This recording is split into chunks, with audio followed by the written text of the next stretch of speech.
এই শুনো, আজকে তো তোমার ভাইয়ের বার্থডে।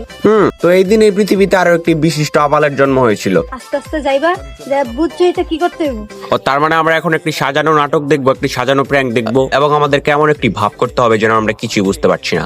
আস্তে আস্তে আস্তে আস্তে আস্তে আস্তে আস্তে আস্তে বেকচুদের মতো ভাইটি ভং ধরে বসে আছে।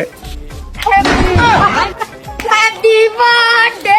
তো আমরা দেখতে পাচ্ছি আগার স্টাইলে ভাইটি বসে মোটরসাইকেল পরিষ্কার করছিল এবং পিছন থেকে দুইজন এসে ফাটিয়ে দিয়ে গেল ডিম। শুভ জন্মদিন। জন্মদিন কি ভাই? এটা কি ছিল? এটা ওইটাই ছিল যেটা একটু আগে বৈশা প্ল্যান করছো।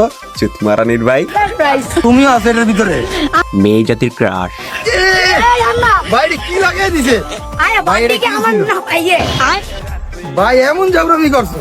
দূর আলার পথ নিজেরা নিজেরা প্ল্যান করে আবার ভাবছো দাও।